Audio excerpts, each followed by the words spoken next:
You're listening to the best Phillies sports show in the Northeast on Northeast Streaming Sports. Let's go.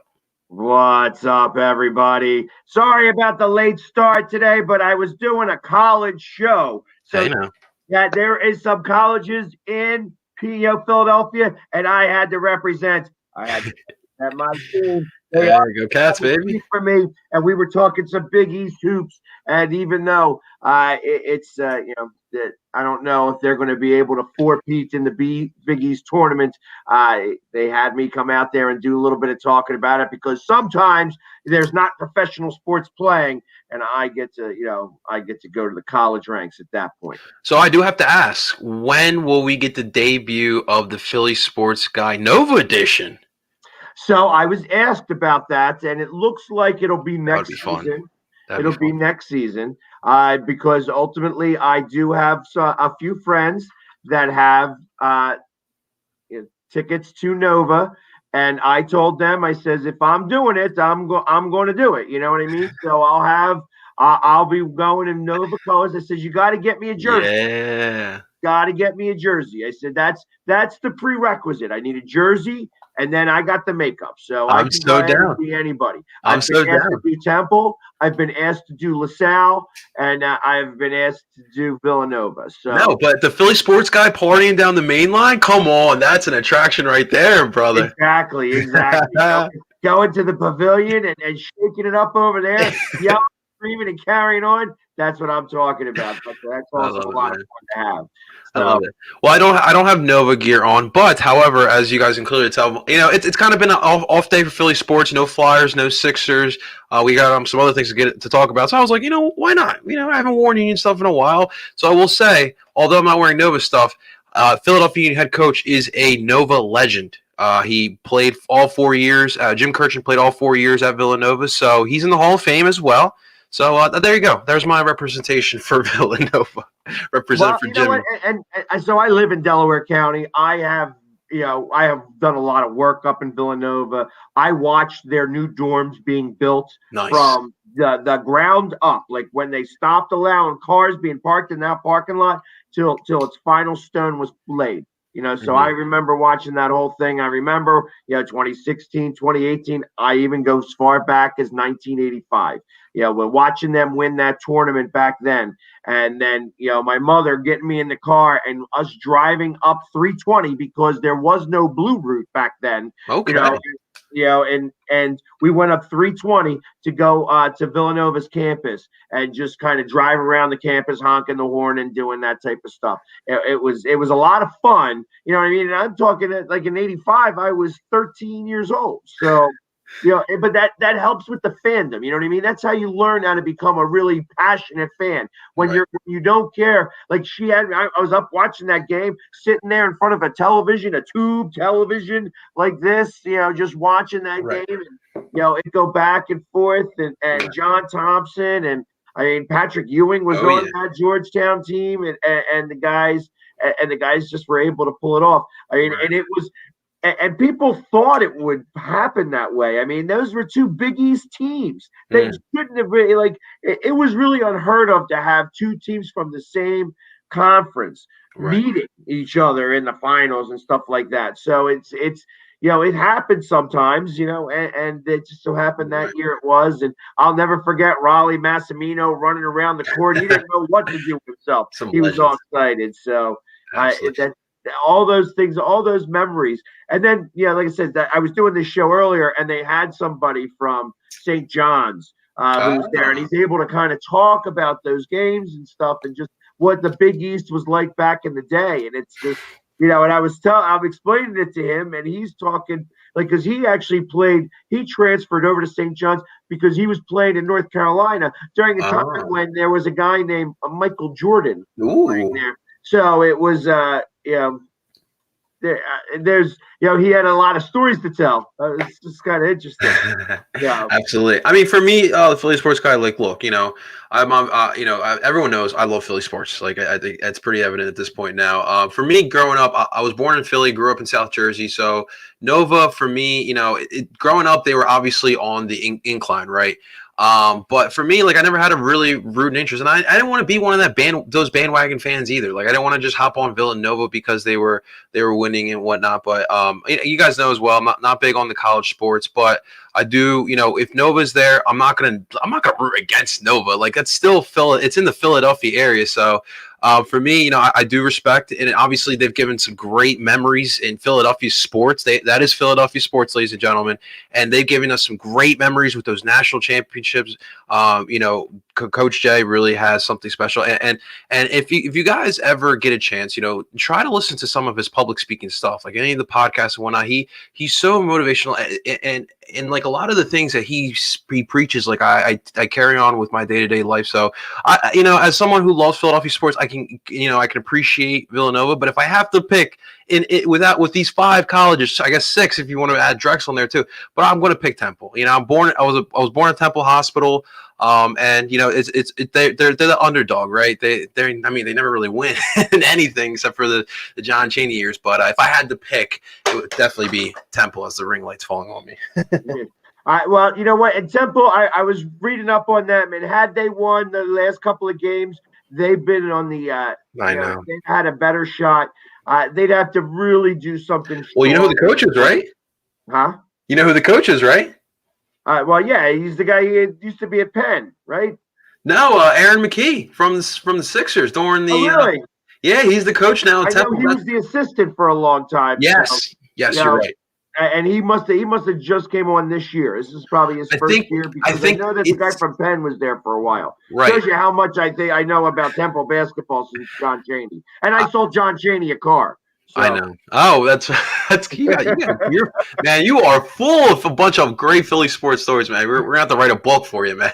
All these great stories. I might have to do that. No, but I mean, Aaron McKee. Yeah, you're right. It's either his first or second year, no more than the second year. But look, I believe in him. I believe in him. He's from this area, and I think it's gonna take some time. Look, it's tough here in Philly. Like these kids, either they go to Nova or they're gonna go somewhere else. So I'm gonna give McKee a little bit here, but it's definitely tough when you're not the big boy in Philadelphia.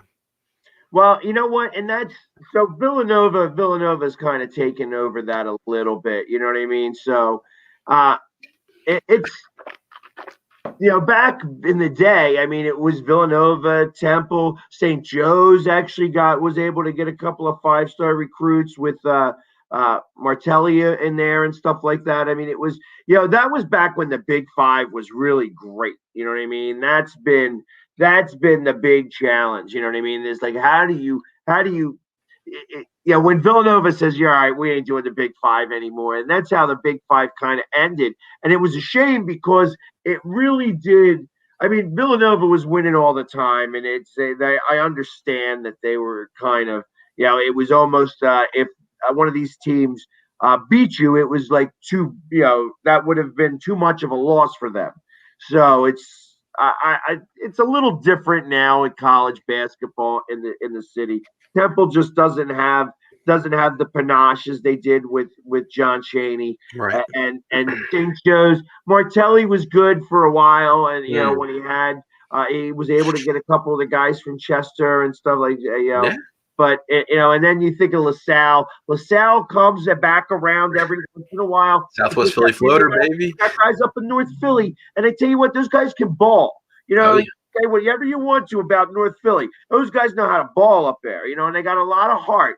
And it's when you're able to get a couple of guys who have balled together for a really long time, and they get into that school. That's when that school does really, really well. So there's still a lot of history. Right. In the Big Five in college. It's just been overrun by Villanova lately because they've won a couple of national championships in the last couple of years. Yeah, exactly. So before we move on, what's your prediction? Where does Nova finish this year in the big dance? Too many injuries, and that's going to be the hard part. Starting with the Big East tournament. Let's just start with the Big East tournament because that's about to happen this weekend. Okay. I feel that so the fact that they get Thursday off is going to help. I think with their shortened bench, I think on Friday they're going to be able to beat whoever comes out of that game, either Georgetown or Sister Mary of the Blind. I'm not giving enough credit to that team, but it's like I don't see them actually doing anything there. And then, ultimately they're going to have a tough. I think that St. Joe's is going to wind up beating Seton Hall, Okay. and or not St. Joe's. I'm St. John's. St. John's. It's going to beat Seton Hall, and then I think that they're really going to have a tough time with St. John's. But I think that if it's Villanova that wins that game or St. John's that wins that game, whether it's Creighton or UConn that comes out of the other side, I think that they're going to win that side of the bracket's going to win the tournament either way, St. John's or Villanova. Okay. Just because I think that Villanova beats UConn, and I think they beat Creighton. I just don't think that they can beat St. John's. You know what I mean? Because John's has got bigger guys. You know what I mean? They're going to be able to get the rebounds. So unless they're shooting really off the charts, they're going to have a really tough time getting past them. Should be a fun one. New York versus Philly. I get up for those ones. So exactly, and it all happened at Madison Square Garden. Hey, Thursday, Friday, Saturday, Sunday. So it's going to be a lot of fun here. Awesome stuff, man. So yeah, and there's my college rundown there you for go. you, because that's about as much as I know. You know what I mean? I had to, I'll start paying attention. You know what I mean? It's like I learned a little bit because I just listened to the guys and stuff like that. But like I said, I think that Villanova's got way too many injuries. You know what I mean? It's that's going to be the problem. Both their starting guards are out, and they play already 3 guards and 2 forwards. They don't really have a true center, and I think they're going to have to switch it up to 1 guard and 4 forwards because that's just going to be their scoring power. And it's going to be tough to be able to compete against guys that have not just small ball, but these guys are medium sized. So the big men and small guys are both going to be able to kind of get around you, and that's exactly what St. John's has. Should be fun, man. Should be fun. It'll be interesting. Absolutely. But I have more important things to talk about because guess where I was yesterday? Yes, sir. We got to talk about that. Yeah, I tell you, it was a loss, and it's a shame. I know, man. I mean? And they're tired. You could tell that they were tired. It was, watching it on TV and watching it in person. Different. Lots of the mistakes that they were making were, I can't call them lazy because they just weren't getting there. They just didn't have their feet under them, and you could tell Washington was just getting to the puck faster, right. And there was no reason for it. You know what right. I mean? These guys aren't any bit faster than we are. Yeah. You could just tell that they were tired. Yeah, man. So, but I mean, before I get into it, I do want to know, because this is obviously the first time, we've had fans in the stands in 2021, really. So, what was the atmosphere like? I hope you didn't see any idiots. That's what I worry about. The drunk idiots. So, kind of just tell me a little bit how the time was, because obviously, we're gonna be going at the end of the month here, so I want to be a little prepared as well. So, how was it, man? So it was fun. I mean, the people that were there were excited to be there. Everybody was really excited to be back in. I tell you, it's a lot different than football. There wasn't as many people tailgating out for hockey games as they are for football games. So, and trying to get a beer in there. I mean, they had some concessions open. It definitely was limited in terms of where everybody was and such, but it was just nice to see fans back in the stands again. It was exciting. People were loud and doing Flyers chants and just doing our thing and such. And that's what made it fun. The fact that they lost kind of sucked. You know what I mean? It was what it was. Yeah. But I think everybody else in the stadium kind of saw the exact same thing, that these guys were just tired. Between a few things happened this week that never happened in hockey ever. There was a baseball homestand. They played 3 games out in Pittsburgh. When you stay for 2 games, I get it. You know what I mean? But when you're stuck in a place all week and you can't do nothing, you know what I mean? It's different than the bubble. You know what I mean? And Pittsburgh's a nice city. You know what I mean? It's like I've been there. As but they much can't go out. as I talk about them there, it's like they got a nice spot, but they can't do nothing. You're stuck. You know what I mean? And so it's like, even if you want to just go walk around a little bit, you could probably do that. But Pittsburgh knows hockey and they know the Flyers. So that it's not like that they can go walking around and go get a sandwich or something. You know what I mean? Because they'll get noticed. So, and that's so you're stuck in your room for a week, and that gets a little challenging. It's just Right. a little challenging. Right. So the fact that they was able to pull out one game, and really you could tell like it was the third period that they just started to get worn down in that Pittsburgh game, and obviously they gave up the 2 goals and lost it in regulations 4-3. Yeah. But yeah, Yeah. No, go ahead. I'm sorry. and then they come back home. All right, so then they got to take the bus. They come back home. They get in their bed. The next thing you know, they get back up and they got to go back to the stadium again. And it just they came out on fire in the first period, and they really did take it to them. But then you just saw like 5 minutes into the second period, the tank was empty. And it's just you could see the sputtering happen, and then the third Yeah. period, it was just they were chasing Washington just about the entire time. Right. No, I mean you mean you nailed it all on the head there, but the analysis of the game. But first off, like the first "Let's Go Flyers" in the arena, like on TV, like you heard the roar, like I felt it through the TV, like "Let's go fly," like that when you go to the game, like that's what I mean. As me as a Flyers fan, that's what I look forward to. Like let's all get in, let's go Flyers, like and the players feed off of that energy, and that was really important. I mean, that was part of the reason why they looked good in that first period. They were the better team in that first period, and we were rewarded by a Farabee goal as well from that first period there.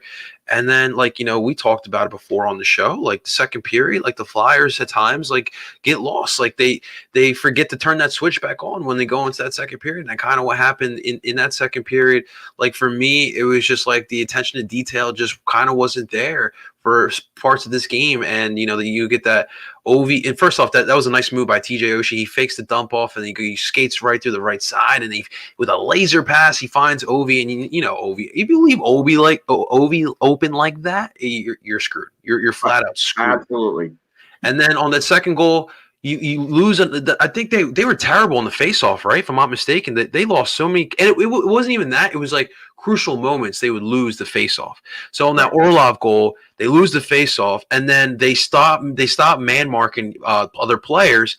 Orlov's open, boom, there's your second goal. Now I will say, maybe that was the one goal I critique Carter Hart on, not the other two, but that one maybe should have slid a little faster. But still, like you have to get your man.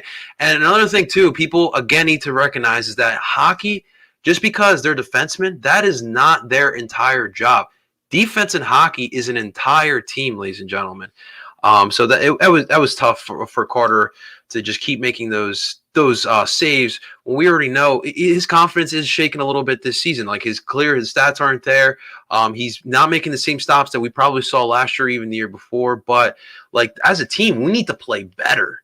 And then obviously in the third period, I did see a little bit better, but on that Jensen goal, like, what are we like? What are we supposed to do? Like Farabee gets absolutely rocked by Zdeno Chara. JVR is coming to defend as a good teammate should, but now it's a 4-on-3 situation now for the Caps, and Jensen was able to find his spot, and he got that low block, and that was pretty much it. The Flyers did fight. They tried everything. They got some good opportunities, but 37 shots on goal by the Flyers in this game. Philly Sports Guy, 1 goal. Like that's a tough outing. Like, look, I understand the fatigue situation with the Flyers, completely understand. But the fact of the matter is, like, there are teams in the NHL that are going through what the Flyers are going through. So what you got to do now is, I mean, you can't look at that as an excuse if you're a Flyers player, right? You gotta take the good, move on, because this week there's an opportunity to get the ball rolling again here. And right now, you're in 5th place, and players at this time of the year, like it's not like they're freaking out that they're in 5th place, but they are creeping and they are looking at the standings there. And it literally takes one good week, and we're back on this, guys. It's going to be okay. I know this week kind of sucked, but I'm not freaking out. I'm gonna just sit back, relax, man. That's all I'm gonna do here. And you know what? We're playing the playoff teams right now. Exactly. Like we haven't even played. We still got like 5 more games with Buffalo and the Rangers. Like everybody's been feasting on the Rangers and Buffalo and stuff like that, and the Devils even. Right. You know what I mean? And like we haven't really even played them. We've been playing all the tougher teams. So It's like, and that's why that's why the Islanders are in first place, because they've played all those lower teams throughout all this time. So it's been, there's some things that need to happen. Don't get me wrong. I'm not saying that they are perfect by any stretch of the imagination, but I mean realistically, we've only you take Boston out of the mix, and we've only lost 4 games in total. You know what I mean? So 1 tie and three regulation losses. So it's not like we've been so horrendous in the way that we've done these things. So I mean, now of course you got to put Boston in the mix, because we've lost 3-2 against Boston. So it's we're 0-5 really.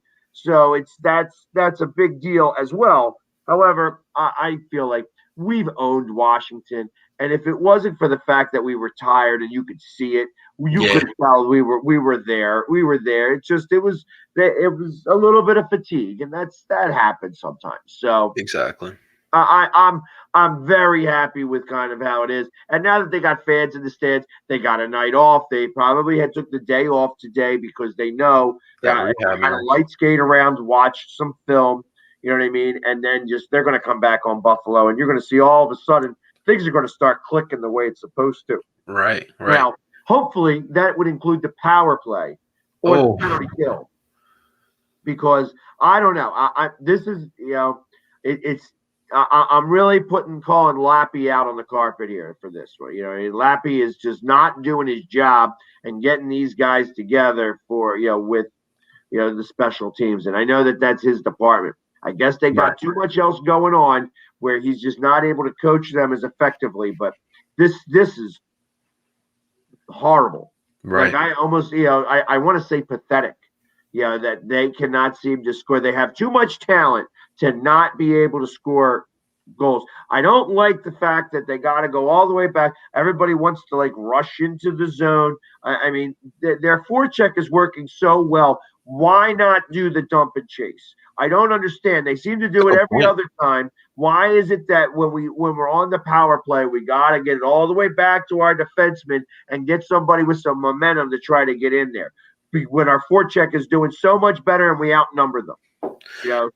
I feel like that they have been doing they've been having problems across the board with everything that's happening on the power play and the penalty kill. They just seem to be running into each other. They don't do that shoot first mentality, and every time they start to shoot first, it actually pays off for them. So I don't understand why they don't want to do it, why they're always looking for that extra pass, why it seems that between those and then the odd man rushes that they can never seem to get anything off. There was another one where it was 3-on-1 and it's 2-on-0, 3-on-1, and they couldn't connect on it. I mean, it was Konechny who was a little bit off on it, and it just hit it wide. But I mean, those are the things you have to knock home. You have to knock home. You're right, man. If you don't knock them home, you lose games. Yeah, I mean, listen, you got to win on special. You got to win on every aspect. The defensive side of the ice, the offensive side of the ice. You got to win on special teams as well. I mean, it's flat out. It's pretty bad. Especially yesterday, you had 4 opportunities. You couldn't get one. I already mentioned the shots on goal that they had, but you're right. Try something different. Need to keep the power play simple, especially. Yeah, but you know what? Another thing too is I like that idea you're saying with the forecheck, but also you have JVR, who is a deflection specialist. He's great. He's great working in front of the net. You got guys like Kevin Hayes, Coots. Why? I'm a proponent of why not take more of those shots from deep and allowing those guys to put the trash in the net essentially. So I want to see some more. I haven't really seen a lot of that. And there was a point where JVR had a 5 or 6 game point streak or a goal streak. I forget it was, but just literally sitting in front of the net and doing the dirty work. And I want to try to get back to that. Let's try to get back to that as well. And this power play kill is terrible, Philly sports guy. At one point we were 30th in the league. At one, I think this past weekend we were 27th. Now we're probably 29th or 30th again. But it's we're at the bottom. How are you supposed to win like that? And then that's the issue with the defense as well. Like it's I don't know if it's a mentality thing or whatnot, but like yesterday was a little chippy. It got a little chippy. Obviously, Zadino had the moment when he was taking on Farabee and JVR, but I mean, I don't know. This defensive minded team needs to get better. Exactly, I've not been happy with Gustafson. You know what I mean? I've mentioned that before on here. Like Gostisbehere is played better. Braun. It's been like I feel like it's been the Braun and Provorov show. You know what I mean? And you can't have him out there 40 minutes a game because you're going to in the playoffs. He's going to be playing 30 minutes in the playoffs. So, I mean, he skates about 4 miles a game going back and forth. So it's going to be a lot to be able to ask them to kind of do this continuously nonstop. And like I said, this was, we can say about all the different problems that we're having. As long as it starts to click as they start to get into the playoffs, that's what I'm more concerned about. I know that the fact that they are bad right now doesn't mean that they can't get better, but I think that they definitely need a change of concept. I think that they're not doing that. It's not doing very well. Well, another thing too, everyone is talking about is because everyone is obviously pointing at the defense is an issue, right? So everyone's been bringing up, possible trades. The name I keep hearing, it's heating up right now, is Mattias Ekholm, right? From see, there you go, Ekholm, from Nashville. That's definitely a potential. I've heard Dougie Hamilton as well, but I mean, I did hear your boy Nolan was going to get involved in that trade if that was going to be the case. So I already know you're on board with Ekholm trade potential. He played a little better in the last couple of games. Yes. But dirty work. Yeah, it's like I'm done with the experiment. You know what I mean? That experiment. Right. I'm ready to move on from him. Especially because everything is so crowded. Like Raffle had to sit because he was the odd man out. Like so, and now you're starting to pull off. And I can't believe I'm even saying this. That I'm considering sitting somebody else to have Raffle play. You know what I mean? Just because I like the way he plays a little bit. I thought he'd be a third, like a third winger, like a third line winger on another team. I don't think he's a fourth liner. I think that he's actually better than he is. And he's just buried on the fourth line here because of where he falls on this team. And the fact that he was a healthy scratch, for the wide, I'm like, he's not out there. And I'm trying to think of whose spot he could have taken. Well, Bunneman's, you know what I mean? I think Bunneman had a really poor game there. Like all Big Kubel I like because he's the only one putting bodies to somebody, but I didn't think that the fourth line had as strong a presence as it has in the past. And I think that that's because of Raffle. So I don't know. And I guess because Voracek is on the fourth line, that's what they have to do it. But yesterday they had him. I believe they had him on the third line with Giroux and Patrick. I forget what that fourth line was. I'm trying to look up here. So they had Lindblom with Bunny and Nicholas Ube-Kubel, which that wasn't a terrible line. Lindblom had a couple shots on goal. Bunny, but that was on the power play, right? Bunny, look, yesterday wasn't his best game, but he definitely has earned some minutes on the ice with his play this year. If you wanted to move Nolan for Ekholm, I wouldn't be mad at that. You obviously now can who's the other center? I've seen Lots play center as well. I mean, obviously Raffle too, but I mean, you definitely could make it work offensively if that were the case, and if Ekholm definitely helps in that area. Is that going to be a 1-for-1 trade? I don't think so. I don't think so. I don't imagine that there's going to be something else involved in that. Right. So if would it be draft picks, or would it be players? It could be a draft pick, but I think that they're going to want. I mean, they're not out of it yet. So Nashville, I haven't even seen Nashville this year. I mean, I think that they're in the lower portion of their division, but not out. They're not central, right? that weird Central Division. Yeah, they play with the Blue Jackets and Tampa Bay and them. Florida. So I think that they still have. Yeah, they beat the Stars and. Just looking at that, they're 11-14-0, so they got 22 points. And I think that the top team, and I mean, is the Lightning. So you're going to be fighting for that fourth spot. With as bad as Dallas has been, and even though they went to the Stanley Cup last year, they're just fighting injuries. They don't have anything consistent going on. No chance to practice because of all the teams that are kind of going at them, and like so. Florida's third. You see that? The Florida Panthers are in third. I can understand that. You know what I mean? It's just they've got consistency. You know what I mean? That's just that's all you really need right now. So being in third place, I mean, what's the Lightning in first? The Blue Jackets in fourth or second, even. Yeah. So I mean, the Lightning is going to be the team that's the Cup's going to go through. You know what I mean? So we'd have to get past the Lightning to get anywhere, and that's my thought. Like anything else short of that is, Lightning, Carolina, Florida, Chicago. That's actually surprising that Chicago is actually in the number 4 spot. I know. I thought they were in a rebuild. No. Well, that's what I would have thought. But yeah, it's because the Blue Jackets have been stinking, and Nashville has not been good. I mean, they're almost 10 points behind, so maybe that's the reason. Same thing with the Stars. You're going to be able to pick maybe a player or two off of them. Right. Well, okay, so I will say are just fresh off of the Cup. So getting one of those guys, I wouldn't be surprised if they do a little fire sale. Not like their main guys, but some of the contributors. Okay. I will say, Philly Sports Guy, this is definitely a week that we can definitely turn this around. You got the Buffalo game tomorrow, 2 games again against Washington, which will be back at home. That's going to be our week there. So, listen, this is a sweepable week. You can definitely sweep here, but you gotta get those little things right. You gotta pay attention to the little details of this.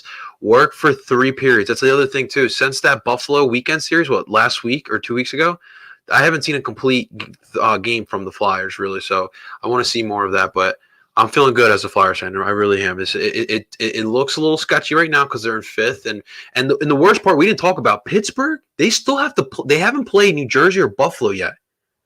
So Pittsburgh hasn't played Jersey or Buffalo. Yeah, they still have to play all those teams.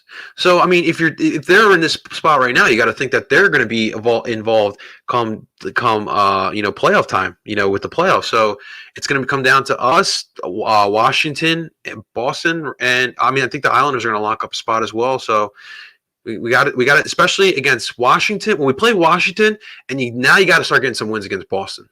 You got to take care of business against those teams, especially. Yeah, but we're not even going to see them this month. So, I mean, ultimately, we have to wait until April to get to that point. We have to take care of business for this month first. So, and like I said, we play the Rangers a couple times. Obviously, we got Washington a couple times. Buffalo, we got to win the games we're supposed to win. That means definitely against Buffalo and the Rangers. We got to win those couple of games. And then when you go and you play the Devils, you have to beat the Devils. You know what I mean? So You have to make sure to hold your serve as best as possible, and then win these other games. I mean, we've been a thorn in Washington's side consistently for the last year and a half, 2 years, including the first game this year. Now, again, they ran into it. They were exhausted. I can't expect that we finalize and we take the rest of this week, Thursday and Saturday. Especially because yours truly is going to be there for both of those games. Right. So I'm going to be doing everything I can to make sure that they hear me, and I'm going to have a lot more to say to to Chara when he gets close to face-offs near me and stuff. He doesn't want a piece of you, man. Yeah, it's like that guy looks. I tell you, I didn't think he could look any uglier, and he got ugly the moment that he went to DC. So, I ain't gonna mind telling him. He's definitely, that definitely has to go up there. So when that's the good thing about having fans again, is that you get to do some chirping and you can hear them on the ice.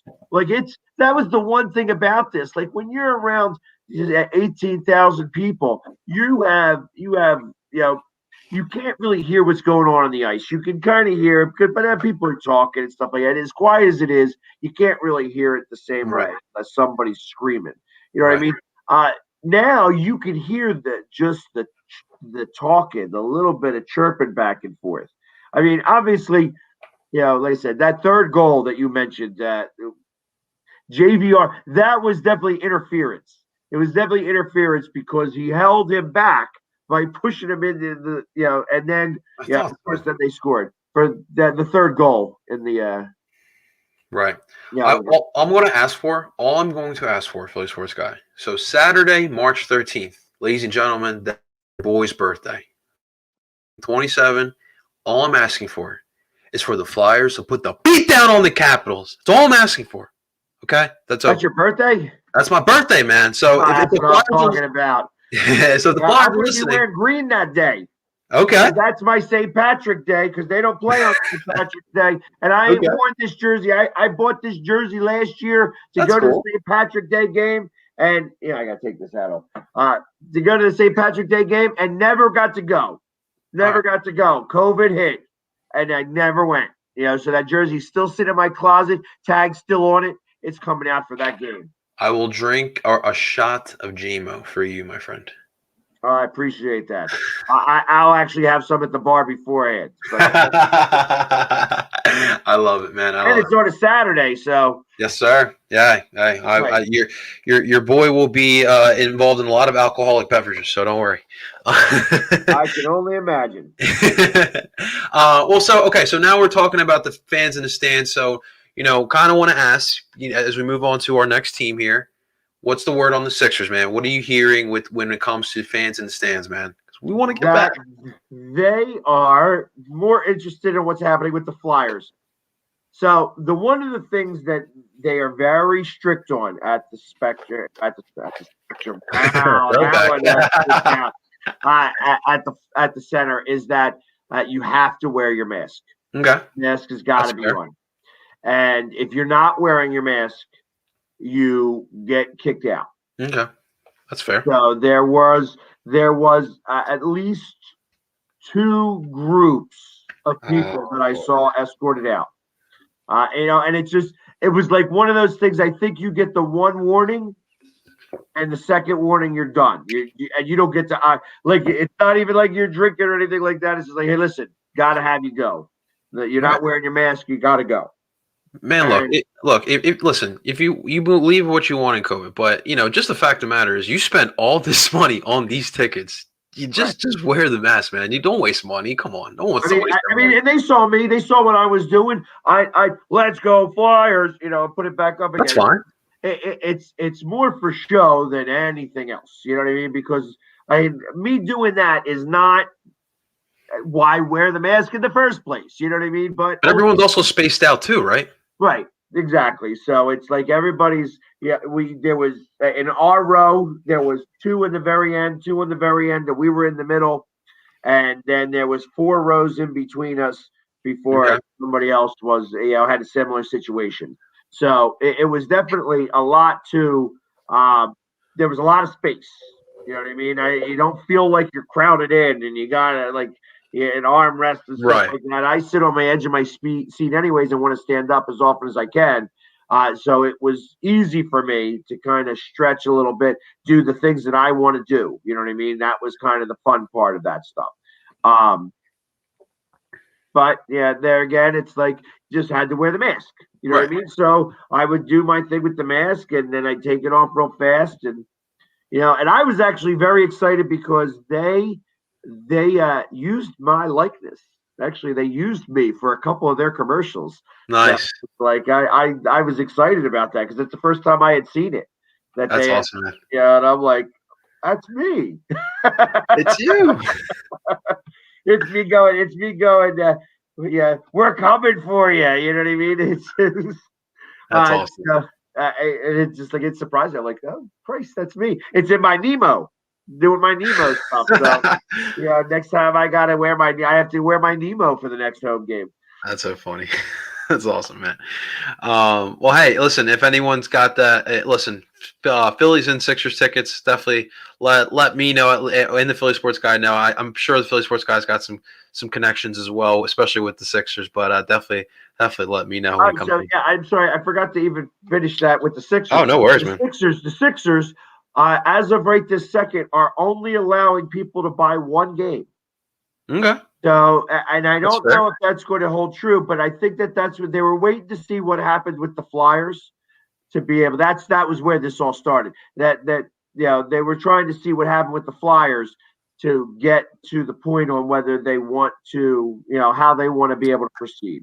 Okay. So I have a feeling that we're going to be going to some Sixers games. I can't wait, man. The 14th. The 14th is when they start again. Right. So. I'm trying to get them all. I'm trying to get at least one. We got the Flyers already. Trying to get one Sixers and one Phillies, and then obviously you guys know me. I'll be living at the Sub in the summertime. Exactly. Well, hey, it's only going to get April, May. Right.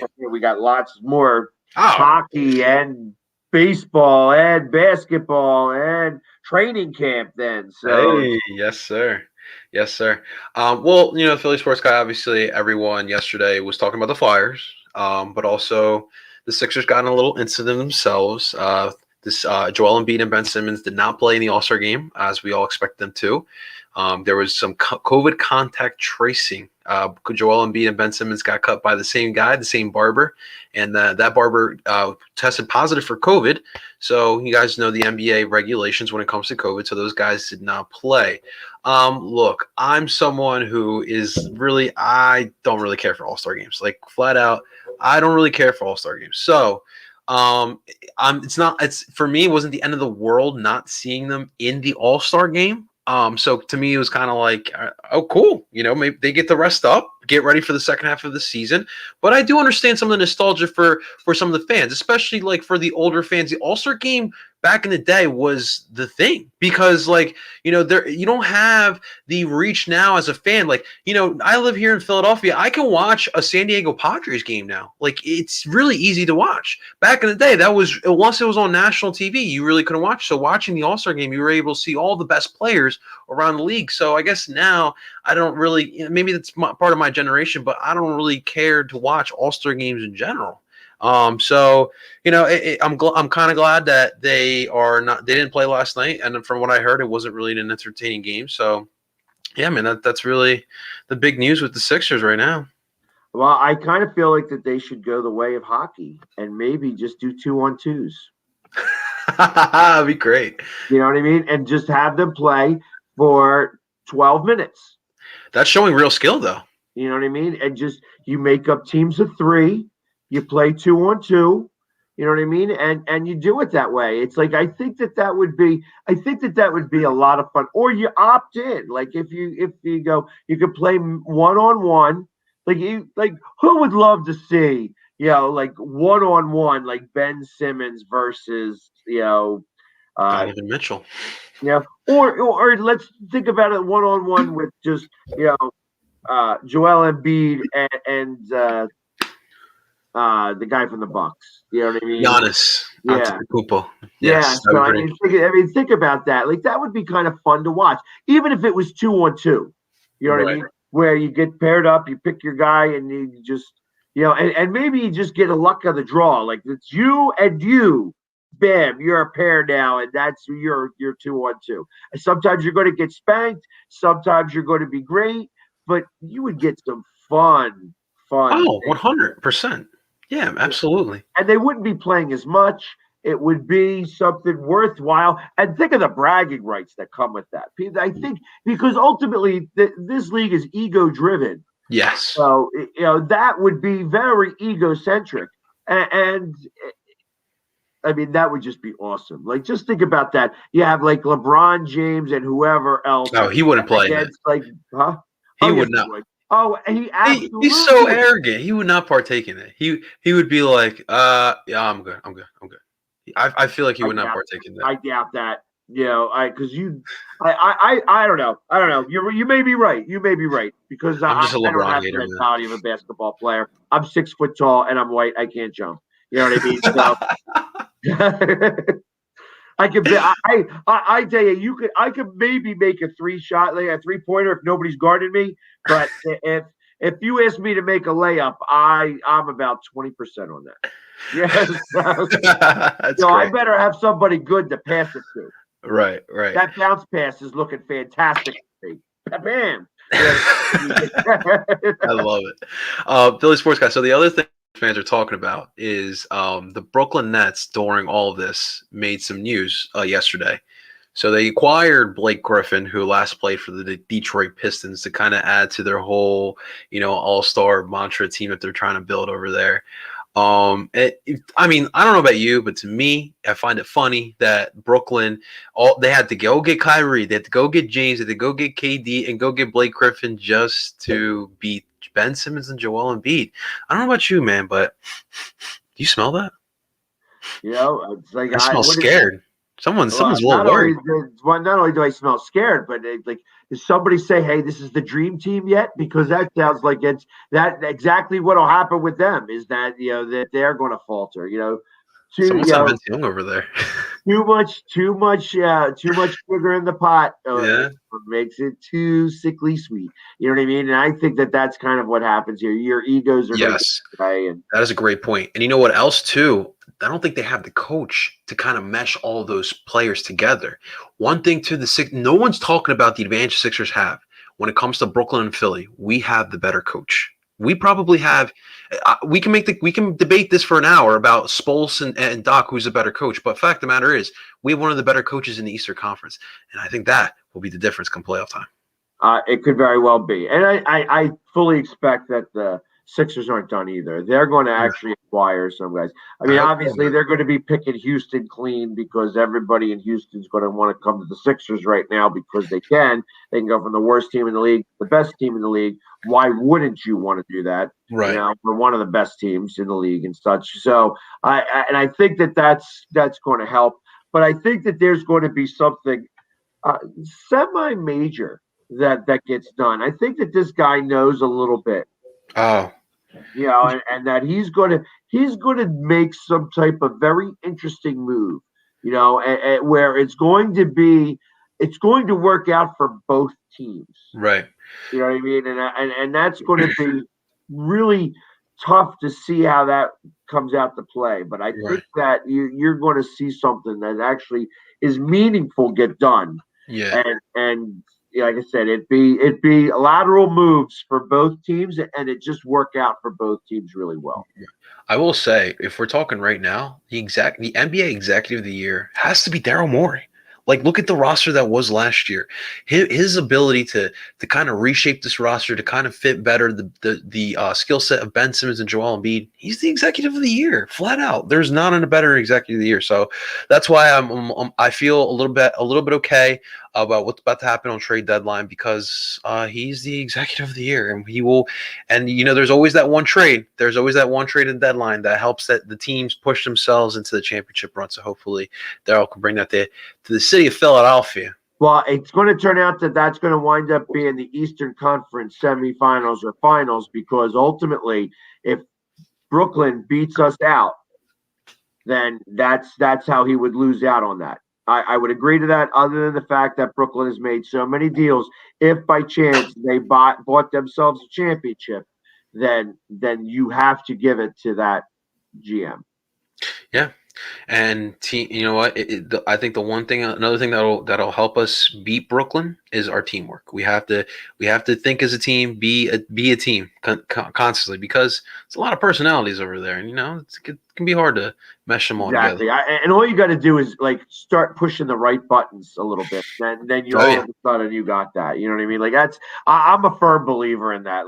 That's just. That they could do whatever it is that they want to do. They're trying to recreate the Warriors of the East, and it's just I don't know. They're just it's not the same. It's just definitely not the same, and I don't expect that it's going to have the same type of effect. Absolutely, man. All right, so look, look, we got to talk about your boy, Mr. with the flag behind you, Mr. Jeffrey Lurie, man. So over the weekend, there was a report coming out from Chris Mortensen, who we all know very well from ESPN. Yeah. Apparently, Jeffrey, we haven't seen him say, but he's told Chris that he is trying to build a team around Jalen Hurts. He's sold essentially on Jalen Hurts, and he's going to be our quarterback. Look, me personally, Philly sports guy, I think that Jalen Hurts needs to be the guy. If we put ourselves in this situation, jeopardize the relationship with our franchise quarterback and Carson Wentz for drafting Jalen Hurts, then you got to see what you can do. However, this is like playing this NFL business game is like playing poker. You cannot give out your cards. Like if you believe that, good, but don't just voice it out to the world. Like I what? disagree. Why would you at this point? See, my thing is Jalen to me looked good last year, right? He did. He looked good. And I think he can become a franchise quarterback. But I feel like if you keep him in that mentality last year where he didn't have the job was not his, and he kept working and working and working, I feel like then that if he came into this year not knowing he was going to be the quarterback, then he would continue working and progressing and keep that hunger inside of him. That's where I'm coming from. No, I disagree, and I'll tell you why. I hear what you're saying, but that's not you like. He has no choice but to ride with Jalen Hurts. So why wouldn't you just say, I'm trying to build a team around Jalen Hurts? Yeah, I'm trying to build a team around Jalen Hurts. He's going to be my starting quarterback. Doesn't matter who else they bring in here. As of right this second, he's going to be my starting quarterback. Now, if something miraculous happens where Rodgers wants to get traded and he wants to become a Philadelphia Eagle, and all of a sudden we're going to have that capability, well, then Jalen Hurts is going to be, hey, listen, I'm trying to build a team around Aaron Rodgers. You know what I mean? Because ultimately you'd get him for a couple of seasons. That ain't going to happen. You know what I mean? So ultimately you're trying to say, okay, the owner of your team have to come out. So this does a couple of things. This is what I thought of when I heard this, is that you have the owner of the team that has to come out and say, I would like to have my quarterback is going to be Jalen Hurts. That didn't come from the coach. That didn't come from Howie. It came from the owner, which sounds so ridiculous to me. You know what I mean? So this is in a lot of ways. I feel like a little bit of poker that he's playing and a little bit of, I don't know if I trust the coach talking about this right now. You know what I mean? He just this is, that he wants to kind of let everything, he wants everybody to just shut up for a little while because he doesn't like what's coming out of camp. Like what's coming out from him, he's not real happy with. So he's got to be the one that's putting it out there and saying that Jalen Hurts is our quarterback. Well, that's great. You know what I mean? Woohoo. All right. We're going to build a team around Jalen Hurts. Well, I got no choice. I got to build a team around Jalen Hurts because as of right this second, he's my quarterback. Right. He's the only quarterback I got. I ain't doing it around the guy who caused the biggest stir in NFL history by throwing a game. You know what I mean? I can't bring that guy back. You know what I mean? There's no way that I could have any other choice. I've already lost face with the guy I said was going to be my franchise not 4 years ago in his first year of a new contract. You know what I mean? Like you have to. He's saving some face, telling everybody to shut up for a minute because he's got to think. That's what I heard. That's exactly what I heard by that statement. Because why else are you telling Mortensen? You know what I mean? Like I get it, but you got the owner called up Mortensen to tell him that. Look, I hear what you're saying, and I do agree. Like the Eagles, they've looked bad over some of the moves that they made over the past 2 seasons. But from where I'm coming from is I do think that come NFL draft time, you do need to trade down. I shouldn't say you need to, but I really think it would help this process coming up next year if you can trade down and get some extra picks. So remember what I was telling you the other week. They should sell the fact that they are looking at one of these quarterbacks. So that 6th pick, there's probably a 60-40 chance that there's going to be a quarterback fall. So when teams we talked about some of those teams that are looking at quarterbacks. So when they're looking to trade up, the Eagles are like, well, hey, I mean, we're cool with drafting Justin Fields if he falls to us. Then that creates a spark. For me, it's all about the negotiation. That's why I felt like, keep it internal if you want him to be the quarterback. But because I agree, I think he should be the quarterback. You should build a team around him, but I do want those extra draft picks. I'm okay with trading back and drafting a Jalen Waddle or Kyle Pitts, and then being able to, in the later rounds, build his defense up, find some playmakers, find some diamonds in the roughs, and if not, get some depth pieces. And that's kind of where I'm at with it. But regardless, this is the right move. This is the best possible move right now in 2021, 2022 for the Philadelphia Eagles. We're going to have to ride the Jalen Hurts train, and I'm okay with them. We'll see what happens this year, but you need to build a team, regardless who plays quarterback. We could put Tom Brady back there, but we need to put a team in front of him. Well, the bigger story that I thought I heard today was that they're considering trading Brooks. And I was going to bring that up too. And I'm like, why would you do that? Yeah, no. But I mean, unless they know something. Why they want to do that, because of the money. It's money driven. It's like, okay, we just played a whole season without him, and obviously it was a moment of weakness there. That was a spot of weakness, because what are you going to have Pryor there? Christ, let me fix my gloves in the middle of a play. You know what I mean? Let me be the turnstile. You guys can just run right over me and crush Hurts. You know what I mean? That's what's. I can't see that. I just can't see that. Could it be that maybe his injury is more serious than we expected? Maybe that's the reason why they are. Because to me, I'm with you. I don't understand why they would look to trade Brandon Brooks, because especially we just talked about Jalen Hurts being the quarterback next year, unless there is a serious issue with his injury. Well, it was an Achilles, and I watched him. After 3 months after that, he was doing taekwondo and jumping on the bricks and stuff like that. So, I mean, maybe. I can't take it out of the possibility because I'm not a doctor, but I think it has more to do with finance. This is more money related, and ultimately, if it's the money is going to rule the roost, which it is, because they're trying to renegotiate everybody's contracts. Right? Yeah, we're gonna. They got rid of the punter. Well, they got rid of Johnston. Yeah, that again. Were you super excited with the way he punted? No, man. I'm actually hoping they call me. I wouldn't mind punting. How much they making? Like $800 a year? I'll take that. Like 400,000 or 500,000. That's still not bad.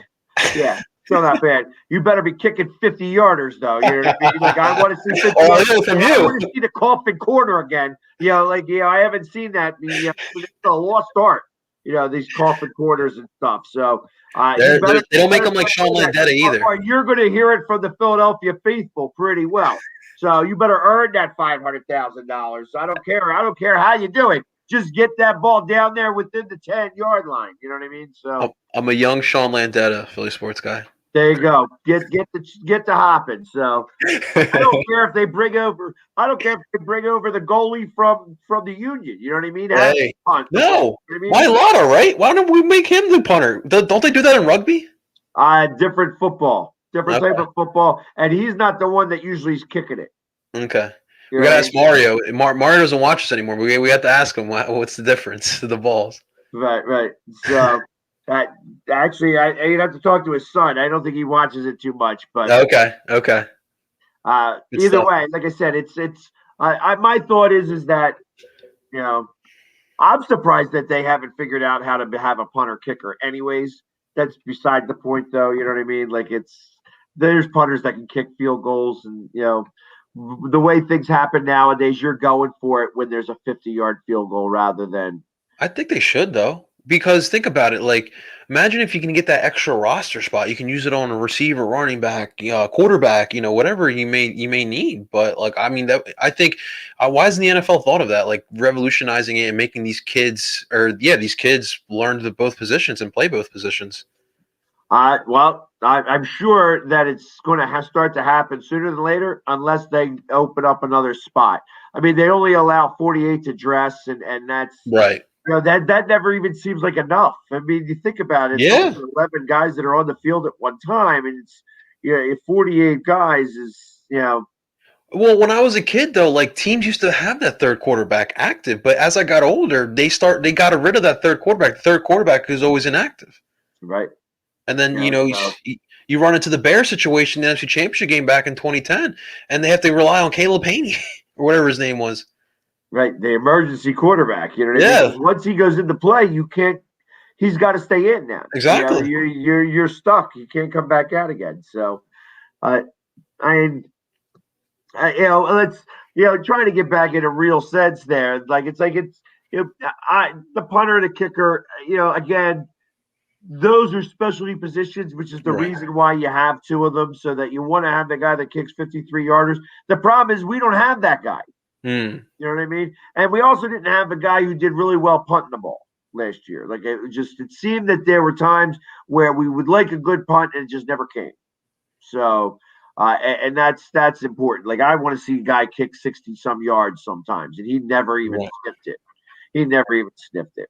And Yeah. when you see certain guys, the Tampa Bay punter was like the best in the league, and Mm. there's a reason that you know what I mean. There's a reason when you have those guys that can give you that extra 5 to 7 yards, because that's really the difference between a 47-yard kick and a 54-yard kick is only 7 yards. But Yeah. those 7 yards make a big difference. That's an extra first down, 3/4 of a first down that they have to get. And that if they don't get, it's like you're stopped them again. You know what I mean? Yeah. That's that field position game. And that's why it's so important to have that guy. Like I say, that's like a very important $500,000-$600,000. Yeah. However much you're paying them. Like the kicker's got to make the extra points. You better make sure. I don't care if the guy is 50% at 50 plus. I want to make sure he kicks a 35-yard field goal like it's clockwork, because that's an extra point now, and they mean too much. You missing those extra points starts to change the way you look at the rest of the game, because you got to go for two the next time to try to get in the numbers, or you better score a lot of points where it doesn't come into play. Those are the things that become important. And it's when you're missing on those little fine details when the bigger picture starts to fall apart too. It's true, man. 100%.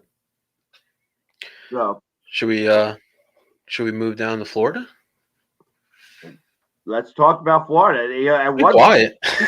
At one point this week, I mean, it's supposed to be like 70 degrees up here this week. Did you hear that? I know. Oh my God, I can't wait. Yeah, so that's almost going to be hidden weather. Hey, it's Stinger season. So, but it's like, hey, they started off at one point this week. Did this happen early? Like, did we talk about this last week where it was 15-0? Is that how that week started? I don't think so, because I think that was like Thursday that they did that. It was against the Yankees, right? Right. That they were just spanking the Yankees. Yeah.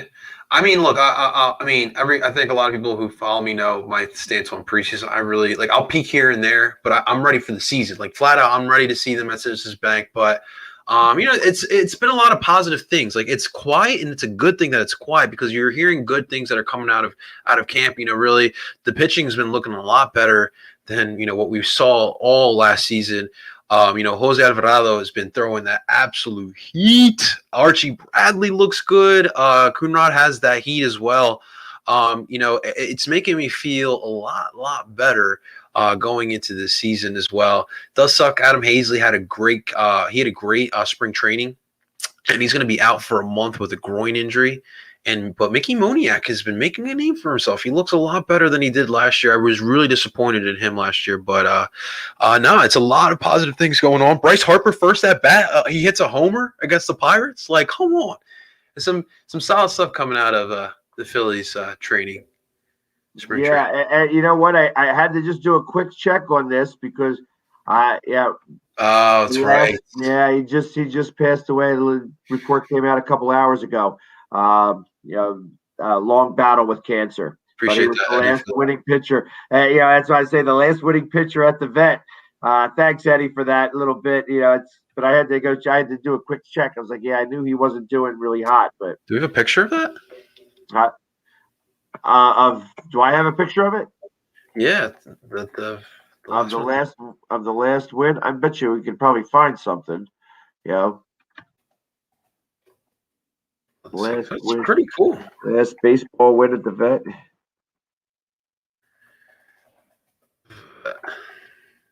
Yeah, let's put it in there real at the vet. Let's Are see. you gonna put it up there? Okay. Okay, I've ever played at the stadium. It was Now, a did you? 5-2 loss. We lost the very last Oh game. God, 2 losses to close out the vet. Yeah, it was well, that was, let's see, it was 2003, so I don't know, did they make the playoffs that year? But No.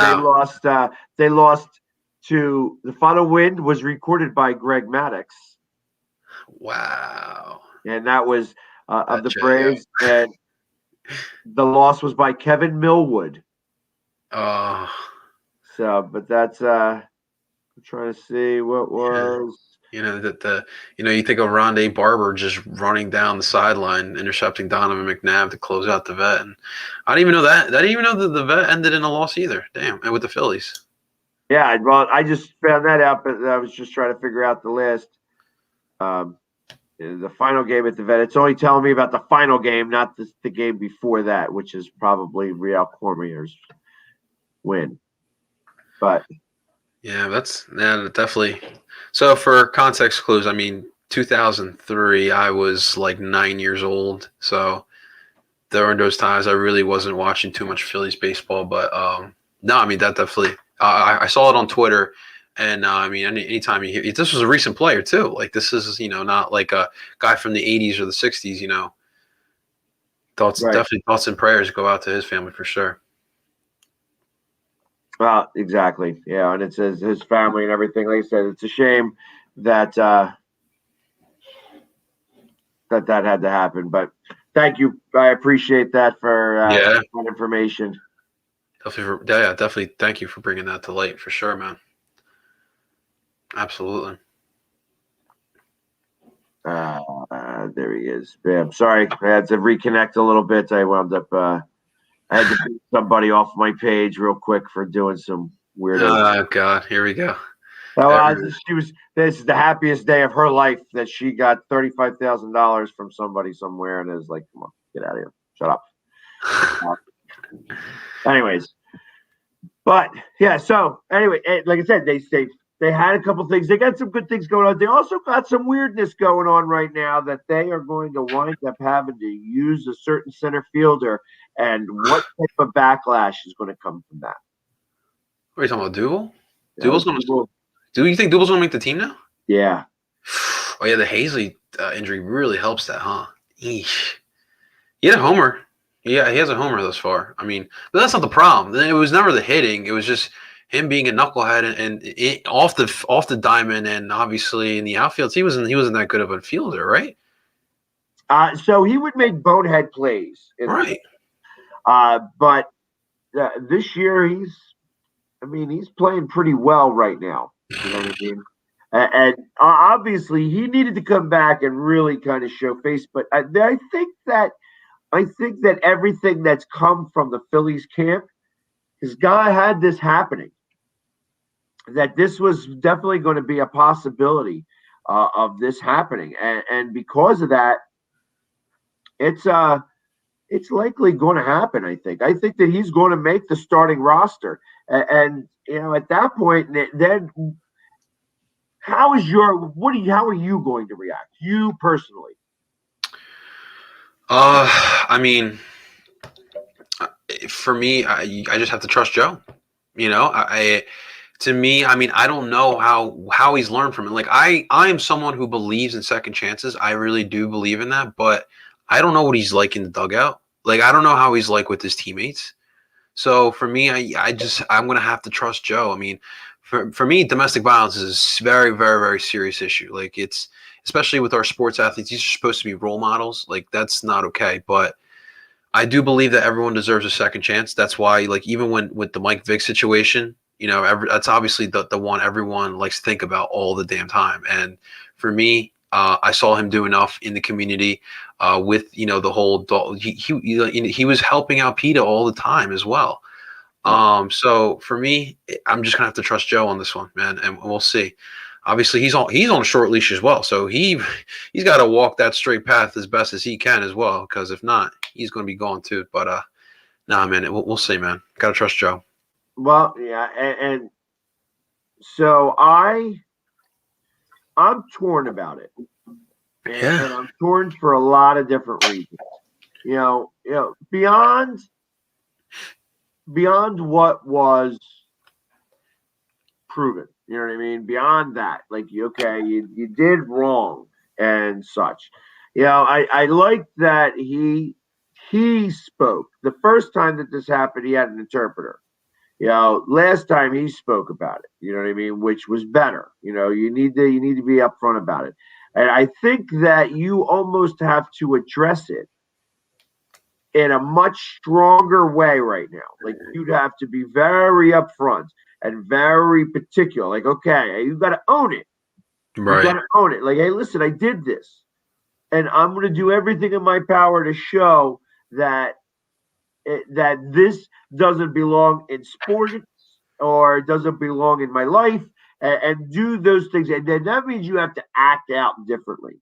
So, but the problem Right. with that thought process by doing all of that is that it starts to become a distraction to your play.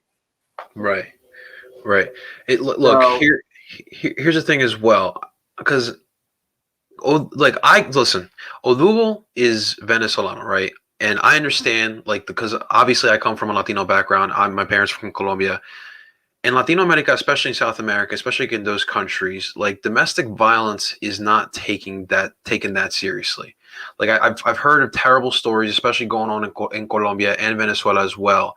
So for me, he needs to be he need I don't that's why I said I don't know what he went through. He needs to go through sensitivity training, in my honest opinion, to understand why it is what he did was completely wrong. Not just a trial and not just being suspended by the Phillies. He needs to actually go through these and understand why this is a problem. That is why I have a tough time here as well. But no, like this, like I said, we're gonna have to try to trust Joe. But like the Phillies do need to come out and make a stance on this. Like what we, this is a serious issue. well, and I think that they're going to be forced to. Right. And they're waiting to the last possible moment to do so. And I kind of would do the same thing if I was in their shoes. Like, hey, listen, if he gets hurt, we get saved from having to go through this, but then we're out of center fielder. If he's going to make the main, you could turn a blind eye, but the Philadelphia's not going to let you. I listen to Angelo talk about it every morning, saying I can't do it, I can't do it, I can't do it. He's the one leading the charge. You know what I mean? So, do you have a conversation with him? Do you let him do it? You know what I mean? Do you let because ultimately that's what you'd have to do. You'd have to bring this forefront and make somebody have to answer some really difficult questions to be able to get around it, because unfortunately, nobody cares about how things are in Colombia because we're not in Colombia. You know what I mean? And that's part of the problem here. So when you say what you have, I get it. I agree that hey, listen, we are such a different society than we were 30 years ago. You Yeah. know what I mean? So to think about just all the things that were different 30 years ago, thinking about 22 years ago, we were still smoking in hospitals. Just to give a little bit of a reference in terms of things that have changed dramatically over the last 2 decades, 3 decades. 3 decades ago, that there was so much other things that happened, and I don't want to seem like I'm getting political or anything like that, but before the Me Too movement, you know what I mean, which was a movement that absolutely needed to happen and still does need to happen because there's still a lot of it happening behind closed doors. You know what I mean? But all of that was super hush hush. You know what I mean? And the only way to forgive is to ask for it, And if people don't want to forgive you after you've asked for it and you have pleaded your case for it, then that's on them. You know what I mean? Then they got to really believe it. They got to look inside themselves and say, well, if I'm too perfect to not forgive somebody, well, then that's how they got to be. You know what I mean? Because who am I to tell them that they should feel differently? But ultimately, they got to have that type of remorse. They got to have that type of want to change and want to understand why the change is necessary. Absolutely. So that's what I get. That's the part I understand. But that's what's going to happen to have Odubel Pereira come without there being mobs of people outside of Phillies games talking about, that the Phillies promote the battering of women. Right. Yeah. 100%. Because that's how that would turn. That's how that would turn. Absolutely, man. Well, anyway, we got about obviously we'll keep monitoring the situation. Make sure you guys are following myself and the Philly Sports Guy. Keep you up to date with it. I mean, the good news is, we're about 3 weeks away till opening day. Start seeing the pinstripes and see the skyline, and we're all fans in the stands. It's I can't wait for baseball. Can't wait for summer, man. Yeah, and what a segue into the fact that, hey, on June 26th and when's the other one? I think it's July 21st. We're going up to New York. June 26th is against the Mets. July 21st is against the Yankees. PhillySportsTrips.com. You got to check them out. Definitely check it out below. But we are going up there for those games. That's definitely happening. That is definitely happening. You're going to be able to go up there. It's transportation. We're doing that. We're taking over New York not once, but twice, baby. But they also got trips. They got a great trip going there. You can go see Chicago and Boston. It's like in the same week of time. So they have all these different trips. Definitely want to check it out. Absolutely, man. Absolutely. The only thing I will say to kind of end today with the Philadelphia Union, we actually had a little bit of sad but good news for the Union as Ray Gaddis, a long time fullback for the Union, 9 years in the MLS, all with the Philadelphia Union. He actually retired. So it was kind of like you feel for the player, like he gave so much to the club, like you can't be mad at it, but it does suck. It definitely does suck. He was one of those guys that, like, you kind of needed in as we lost the Philly Sports Guy. I'm sure he'll be back in a second, but when it comes to Ray Gaddis, he was one of those guys who we got him back. Yeah, there was something going on. I was frozen on my side. I wasn't sure if I was frozen everywhere. You were a little bit, but okay. I was like, all good. No, look, Ray Gaddis was never the most talented player, but he had the biggest heart. He was as Philadelphia as it came. He was really big in the community as well. He always gave back. He had the smile. Listen, it could be the worst situation, and he would give you the smile, and he would give you that pep talk, and everything would be great. So after 9 seasons, we're gonna have a 2021 season without Ray Gaddis. Leaves a little bit of a void. He was a good veteran player, like I said, 9 years in the MLS, all with the Union, and he was someone the coach could trust. So now you have 2 kids who are really young, Olivier and Bizo, who's been with the Union Youth Academy for like 5-6 years now. He got promoted 2019. He got promoted to the first team. So it's his 3rd year with the first team. He's a Cameroon player. He's very, very fast, and he definitely has improved. Last year, he took that next step. Hopefully this year, he can step it up again because we're going to need him. He's going to be instilled into the starting lineup from day one. And then behind him, you're going to have a kid named Nathan Harrell. He's a kid that we got from Orlando's Youth Academy. It was a weird Youth Academy trade, but we got him from Orlando, and he from what I'm hearing, he's pretty damn good. He's got some good speed. I have yet to see him play, but I've seen him showing love on TikTok. So Nathan is on TikTok, guys. So definitely go find him and say hi. But no, it's definitely it's kind of a sad day, but we will always remember Ray Gaddis. Hopefully, he will be part of the Union ring.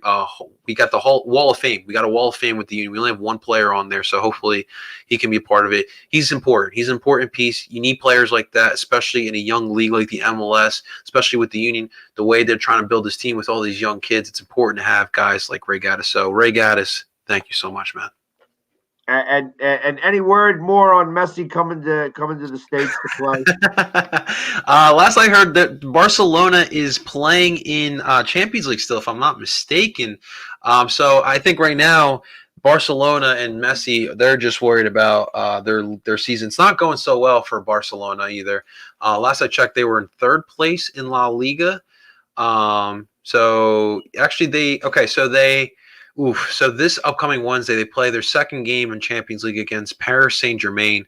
They're losing the total aggregate, as they call it, 4-1. So if Barcelona wants any chance of winning this game, they are going to have to get at least 2 goals. There's a weird away goal rule in soccer where if you score a goal away, it's 2 goals. So it's really weird. I know it's confusing, but that's first for Messi first. But I do think he's going to come. I really do think he will come to the MLS eventually. But I think he's got like 3 more years left in him in Europe.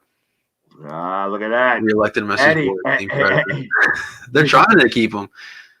Yeah, I was just say Eddie with some soccer knowledge over there. Eddie's a Liverpool fan. They're not looking good, Liverpool. They're talking about firing Klopp, and it's not looking good over there after the years they've had. They've had 3 years of pure magic, essentially. So we'll see, man. But that's everything that's going on in the beautiful world of soccer. On TikTok, we had our hot take. I believe in 2031, the MLS will be a bigger league than Major League Baseball. Not a lot of people appreciated that one, but I will be coming out with a TikTok with my reasonings and my facts and my backing it up. But it's not out of the blue. Look, I love baseball. I love Major League Baseball. I'm not a baseball hater. It's just from what I've been observing, seeing sports fans, and the fact of the matter is, half of my generation and the generation below me are not really trending to liking baseball, and it's a real issue here. I'm doing my part to kind of keep it alive because I don't want it to die either. But it's just from what I'm noticing, baseball, Major League Baseball especially, it's definitely it's taking a step back a little bit.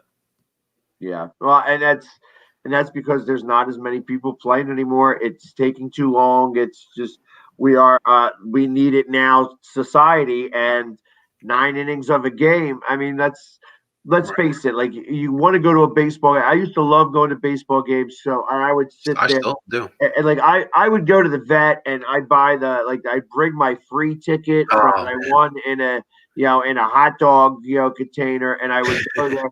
And there would be times like when I got out of the service, I would go there and I'd bring my shoes. And I would bring like shoe polish and stuff like that. I would shine my shoes while I'm sitting there watching a baseball game by myself in like the 600 level, 700 level, like in a whole section by myself, just sitting there, kind of just shining shoes and watching the baseball game. I used to do that type of stuff all the time. Now, obviously, me, I'm a first generation American, come from an immigrant household. Going to sporting events wasn't really a thing that we did in my household, but. If anyone's ever watched The Goldberg, if you haven't, I highly recommend checking out The Goldberg. It is great. It is great humor. It's family oriented. But there's an episode. It's about a family based in the Philadelphia area. They're Jenkintown to be specific. There's an episode where, because the family, they're big Philly sports fans. So the dad takes the son to the Phillies game, and it's a whole episode of him getting lost. But at the end, obviously, like, you see the part where the dad and the son are kind of rejoicing in the moment, and it's like those kind of moments, like, I don't want them to die out. I want people to have, and I hope to have that with my kid, taking him to the ballpark when that day happens.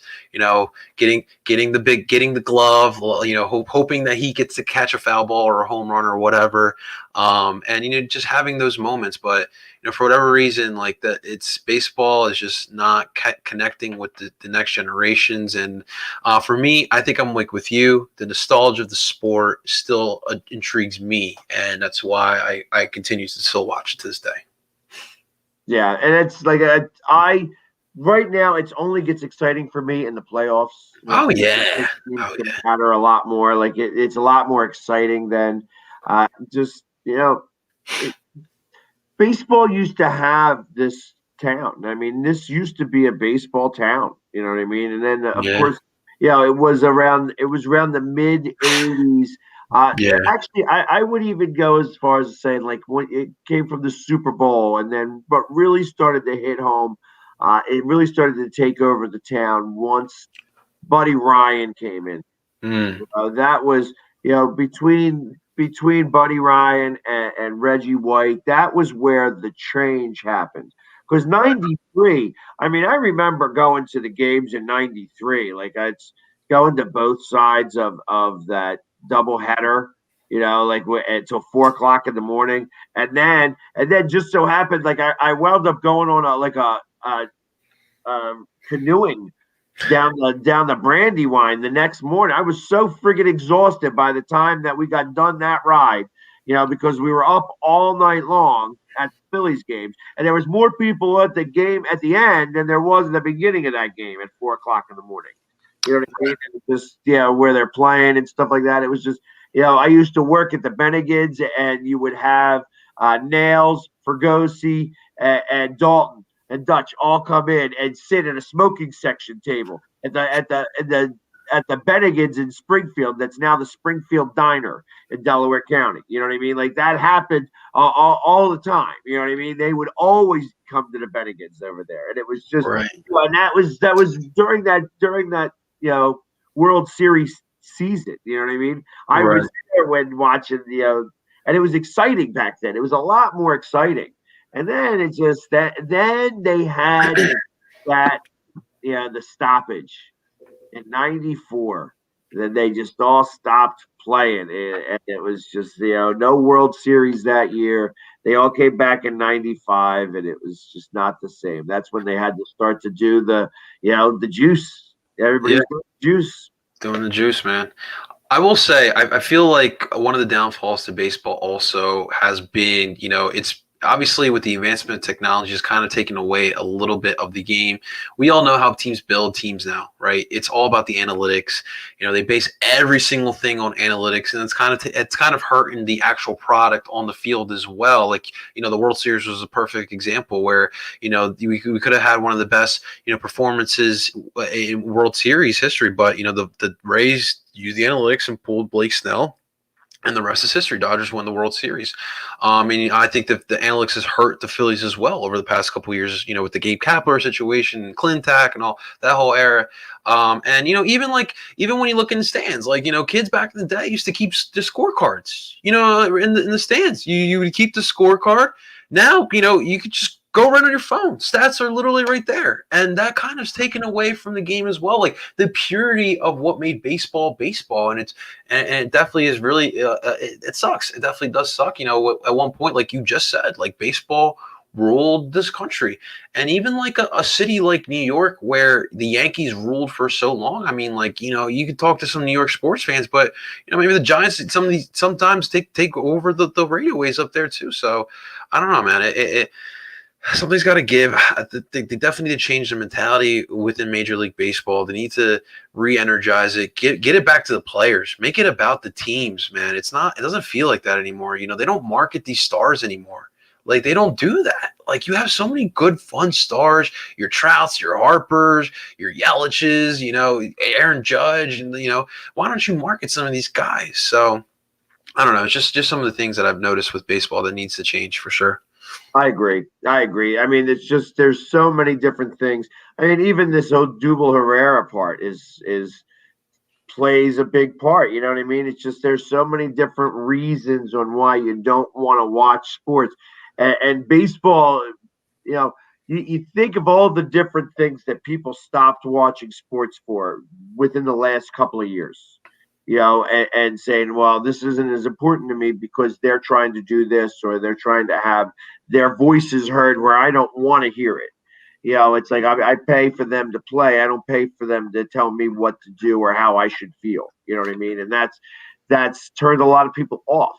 And then now make it boring and slow, and we got to change a pitcher once every. I now we have. I'm gonna have this guy come in, then I'm gonna have this guy come in, then I'm gonna have this guy come in. You know what I mean? Like it's all time, and nobody wants to sit through a 5-hour game anymore to watch somebody lose 3-2. Right. You know what I mean? It's just not as exciting anymore. and that's the problem. Yeah, 100%, man.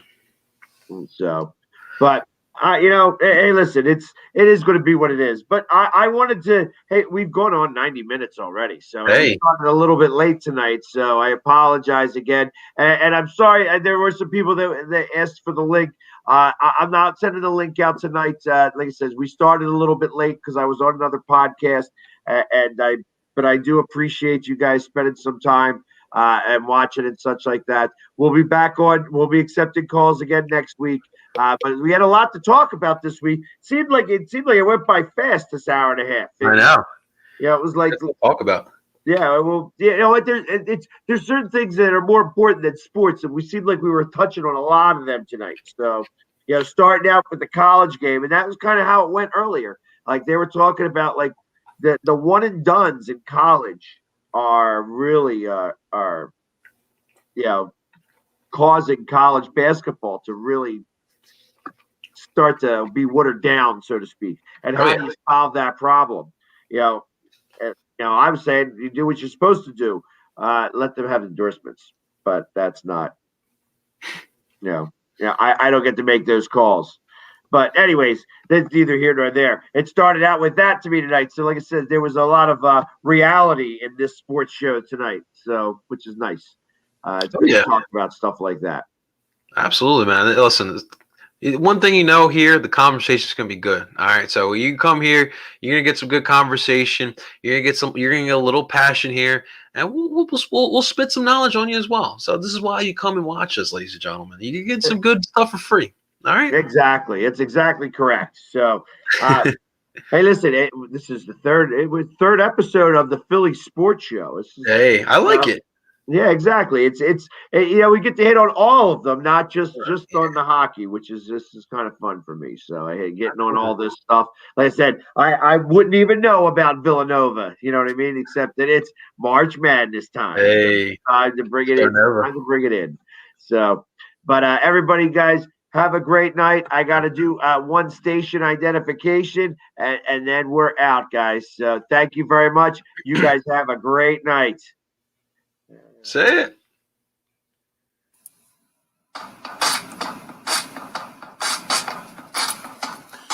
You're listening to Northeast Streaming Sports.